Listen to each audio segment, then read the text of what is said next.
My family migrated here when I was about 4 years old. We crossed two borders out of necessity for a better life. My dad had a dream for our family, and so we crossed from Guatemala into Mexico, into the United States. I was 4 years old when that happened. My sister was on my dad's shoulders, and I was on the shoulders of our coyote, el amigo. Is the guy that my dad paid to help smuggle us into the United States.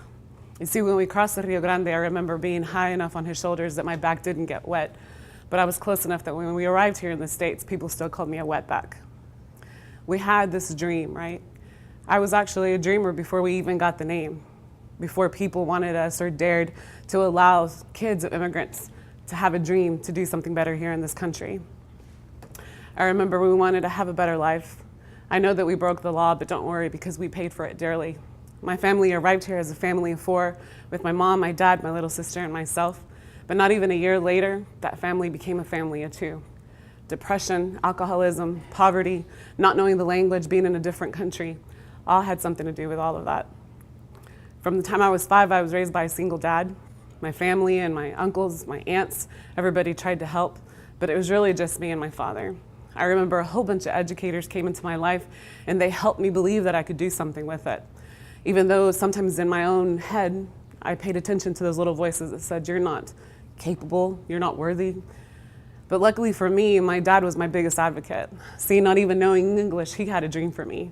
He would go to every single PTA meeting. He would talk to every single teacher. You know, I was the one translating, and so teachers would say, oh, you know, Lilyan, tell your dad, you know, you're doing great. And I was so happy. I would look up and I would tell, papi, dice que estoy muy bien en la escuela. And he's like, oh, qué bueno, mija. You know, he would tell me, you know, pura Prado, because that was his last name. Then she turned around and she said, but, you know, tell your dad sometimes you talk a little bit too much. And I would turn around and tell my dad, papi, dice que estoy bien. And he's like, pop, you know, don't lie to me. He's like, no entiendo. He goes, no hablo, pero sí entiendo. See, my dad had an expectation of me. And that was the best thing that my dad could ever do. He didn't speak the language. He couldn't help me with homework.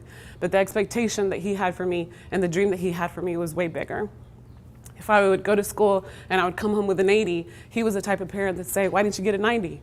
So I'd go back and I'd try really hard. I'd get that 90. I'd come back home, be like, papi, I got a 90. And he's like, why didn't you get 100? And I'm like, oh, you know, I'd go back, try really hard, come back with that 100, you know, give it to my dad. And he said, mija, ¿qué pasó con los bonus? And I'm like, how do you know about the bonus? Like, he doesn't even speak English, right? But that was the life that my dad had for me. He taught me from a very early age that work ethic is everything. He taught me from an early age that education was going to be the pathway for the life that I wanted to have. But see, there was one thing holding me back. I was still undocumented. So from the time I was 11, I started cleaning houses to make a little bit extra money, started having a full-time job by the time I was 15, started working full-time with illegal papers. I remember getting to high school and graduating from high school and realizing for the first time in my life, like, I can't go to college. See, this was before House Bill 1403 was introduced in Texas. This was before the DREAM Act legislation ever passed. And so I remember making a decision and saying, you know what, I don't want to be a statistic. I had so many people that had poured into my life that I wanted to do something good. So I started working hard. I went to a community college, and I was about to expire under immigration INS law that said that if you don't get somebody to sponsor you before you're 21, you become illegal. There is no pathway for residency. But 10 days before I turned 21, I got my letter, and I got my green card. I got my residency. 2 months after that, I got a scholarship to go to a 4-year university. After about 2 months, 3 months, I started submerging myself into the college culture. Anything that anybody would say to do, I would volunteer. Any Latino person that I would see or any teacher that would give me the time of day, I was there asking questions and saying, what can I do to get to where you're at? There was one defining moment in my life. I came to a conference and I was sitting there and I was paying attention. This lady walks in and says, we have internships for Latino students. We're developing the next generation of Latino leaders. It was an organization called CHCI. I remember getting so excited. I was taking down all these notes until they said one thing. We only pick 30 students nationwide. When she said that, I put my pen down because this little voice inside my head told me that I wasn't smart enough, that I wasn't good enough. It reminded me that we were poor. It reminded me that I didn't speak English when I arrived in the States. It reminded me that I was undocumented and I was illegal. Until my professor that was sitting next to me and my mentor, Gus Cedillo, said, Lily, apply. I filled out that application. I sent it in. 2 months later, they were supposed to call us back. And on the day they were supposed to call us back, I didn't get a call. I went outside, I was disappointed, I was embarrassed, and I was ashamed. And I told my dad, you know, Dad, they didn't call me. And I remember him thinking or saying, you know, he was relieved because then I wouldn't leave 2,000 miles away. He had this fear for me. The next day, feeling all bummed out, I get this phone call, and it's area code 202 from Washington, D.C. I tried to contain myself, and I picked up the phone, and I said, hello. They said, Lilyan, sorry we didn't call you yesterday, we were short-staffed, but congratulations, you're one of the interns. You're coming to DC, you're gonna work on Capitol Hill, we're gonna pay for your plane ticket, you're gonna get all these things, right? And so I was like, oh, thank you, don't worry about it, I'll be there.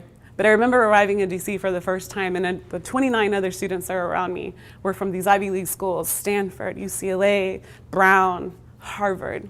And I remember still thinking in that very space, you don't belong here. Someone made a mistake. See, we all suffer from this imposter syndrome, right? We believe that the good things that happen to us and that we work for that we don't deserve. But you know what? You do deserve it. You deserve it. I deserve it. And we can't stop blaming others for the decisions that we make. We have to start thinking and looking to ourselves. Don't take yourself out of opportunities. Apply. Take a chance. What's the worst that can happen? That one time they might say no, but think of the opportunities that you'll have. Graduating college changed my life. An education opened up my world. It has changed the life that my daughters now have. They will never know what it was like to suffer the way that we did when I was a kid. I thank the mentors and the family, the educators that made this possible. First and foremost, I always thank my dad because he was my first original advocate, my first teacher, and it doesn't require a college degree to believe in your kid, and I believe in you.